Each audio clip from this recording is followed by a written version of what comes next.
আচ্ছা, আপনি তো জানেন সাদা চিনিকে বিষ বলা হয়, কিন্তু কেন বিষ বলা হয় তা কি জানেন? আর তা জানলেও অতিরিক্ত চিনি জাতীয় খাবার কেন বর্জন করতে পারছেন না? চলুন ছোট্ট করে জেনে আসি। ফ্রেশ ফুড অ্যান্ড এগ্রিকালচার থেকে সবাইকে স্বাগত।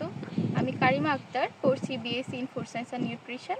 আমি বিশ্বাস করি মানুষের উন্নতি এবং অবনতির চাবিকাঠি হলো তার অভ্যাস। বাকি তথ্য জানতে সাথেই থাকুন। নেদারল্যান্ডের লাইডেন ইউনিভার্সিটির একদল গবেষক 600 মানুষের ছবি তুলে বিভিন্ন মানুষকে দেখতে দেন। যাদের রক্তে চিনির পরিমাণ বেশি ছিল তাদের কাছে ওই ছবির মানুষগুলোকে একটু বেশিই বয়স্ক মনে হয়েছিল।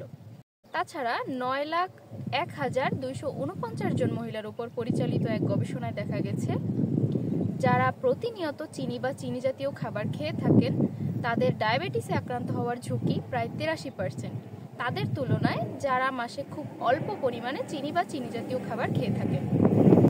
সবচেয়ে ভয়ঙ্কর বিষয় হলো বাংলাদেশ কৃষি গবেষণা কাউন্সিল বাজার থেকে 12টি প্যাকেটজাত চিনি এবং 4টি খোলা চিনি, মোট 16টি চিনির নমুনা সংগ্রহ করে পরীক্ষার জন্য সিঙ্গাপুরের প্যাসিফিক ল্যাবে পাঠান এবং পরীক্ষা শেষে দেখা গেছে প্রত্যেকটি চিনিতে বিষাক্ত রাসায়নিক পদার্থ সোডিয়াম সাইক্লামেটের উপস্থিতি, যা চিনির চেয়ে 30 থেকে 50 গুণ বেশি মিষ্টি, কিন্তু এটা আপনার শরীরে মরণব্যাধি ক্যান্সার তৈরি করতে পারে। এটা বাংলাদেশে আমদানি এবং ব্যবহার সম্পূর্ণ নিষিদ্ধ।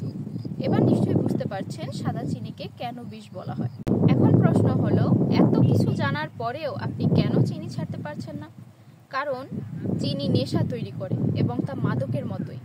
চিনি মুখে দেওয়া মাত্রই আপনার শরীরে ডোপামিন বা ভালো লাগার হরমোন নিঃসৃত হয়, আর যেটা কোকেনের মতোই। সাম্প্রতিক গবেষণায় দেখা গেছে যারা প্রচুর চিনি জাতীয় খাবার খেয়ে থাকেন তাদের আচরণের সাথে মাদকাসক্তদের আচরণের অনেক মিল পাওয়া যায়। তাই যদি পারেন চিনি ছাড়ুন, আর না পারলে পরিমাণ কমিয়ে নিয়ে আসুন। চায়ে চিনির পরিবর্তে 1 চামচ মধুও খেতে পারেন। আর এই রমজানে চিনির বিকল্প হিসেবে আপনি খাঁটি খেজুর গুড় ব্যবহার করতে পারেন। আর চাইলে ফ্রেশ ফুড অ্যান্ড এগ্রিকালচার থেকেও আপনি এই খেজুর গুড় অর্ডার করতে পারেন। সবার সুস্থতা কামনা করে আজকের মতো বিদায় নিচ্ছি। আল্লাহ হাফেজ।